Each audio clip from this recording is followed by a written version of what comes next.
A lot of people have been asking me to finish the story I started in the intro to the video entitled Empty Gimmick. So here it is. So if you haven't watched that intro, maybe you should to keep up. Basically what happened is that me and J-Body, we were driving hours and hours towards a wrestling event, and during the trip we stopped by at this food place where this old guy, who by the way is arguably a more interesting personality than most of today's new wrestlers, but this old guy, he was just bothering people until security came and took him away.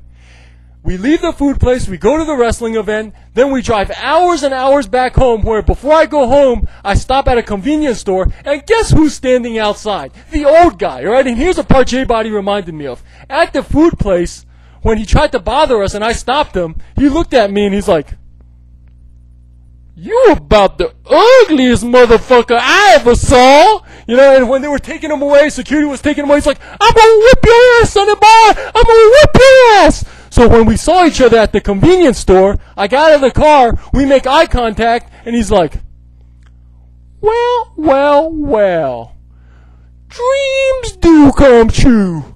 I'm gonna whip your motherfucking ass, boy! And he started like rolling up his sleeves, and I'm like, how'd you get out here? And he's like, "That's not the point. I'm gonna serve you an ass whooping." And, you know, basically the rest of the story is pretty boring, you know, because he wasn't just bothering me, he was bothering everybody. So a police car came up and they took him away again. You know, I wasn't gonna fight the guy. I don't even want to touch the guy. All right, like he's an old man. You know, I'd Frank Mir his ass. He'd go down faster than Czech Congo. All right, I am not fighting the guy.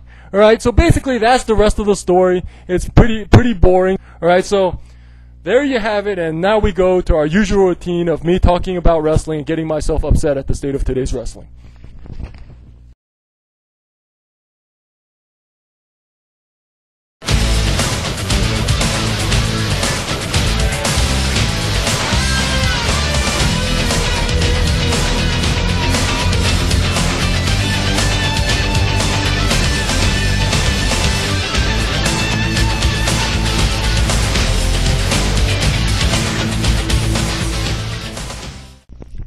When I make a video, here's usually what I do. I click the record button, I rant for about 10 to 20 minutes, and then I edit things down to size. Sometimes though, some of the stuff I edit out, the stuff I cut out, seems to become sort of more relevant later on.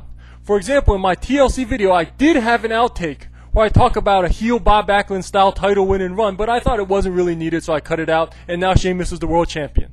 In my Survivor Series rant video, I cut out a part that included Bret Hart, and here he is about to come back to the WWE.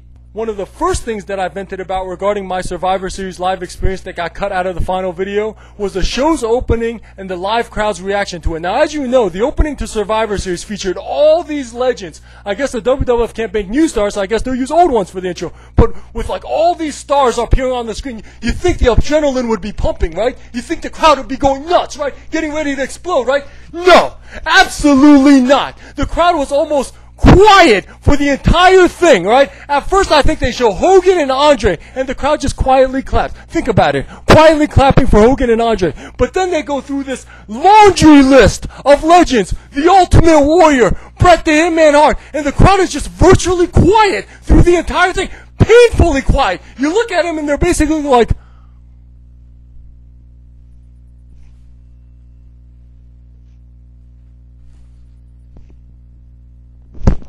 you know, I'm like, what in the world is going on? You know, they are just basically completely quiet all the way up until The Undertaker when they finally start cheering. Like, what the fuck is that? You know, like me and J-Body, we were talking about this. We were like, why did The Miz, get twice the pop of the Ultimate Warrior and Bret the Hitman Hart combined? You know, I'm sorry. There is no excuse for this. None whatsoever. Alright, Bret the Hitman Hart's last WCW pay-per-views, as a main eventer no less, were in 2000. The Ultimate Warrior's last WCW pay-per-views, as a main eventer no less, were in late 1998, going into 1999. So we're talking about a 10-year span. Alright, if this were 1999 and I went to a wrestling show and they showed stars from 1989, Million Dollar Man, Randy Savage, Brutus Beefcake, Mr. Perfect, Tito Santana, I'd be going nuts. I'd be going nuts, and so would all my friends. 1999 would pop for 1989. When the Ultimate Warrior appeared on Nitro, the crowd was going berserk. right? So what the fuck is wrong with these new fans? You know, I'm sorry. This gets me pissed off. You know, like 99 cheered for 89. The crowd today stays quiet. You know, you look at the crowd, you see all these Cena lovers decked out in Cena gear. Bret Hart's on the screen. They're going, you know, what the hell, man? What the fuck are you doing? Today's fans suck.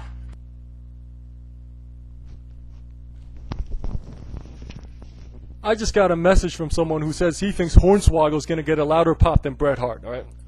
In my opinion, you know, this just goes to show you. It just goes to show you what kind of fan base wrestling has today. How wrestling has alienated its dedicated fan base to the point where arenas are now filled with kids and undedicated douchebags. There for the shallowest and most casual of reasons. You know, ooh, look at all the pretty colors. Ooh, look at all the pyro.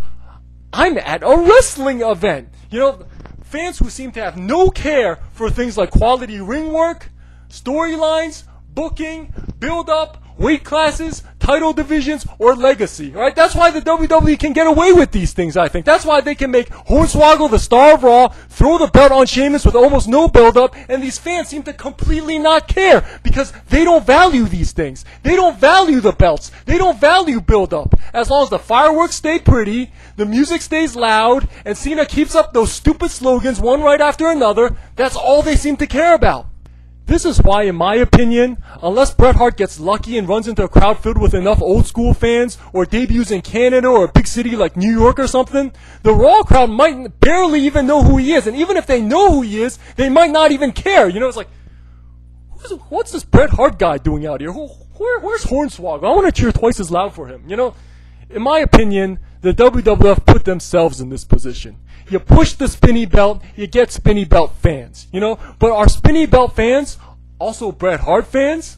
Do spinny belt fans even know about wrestling before 2005? I guess we'll find out.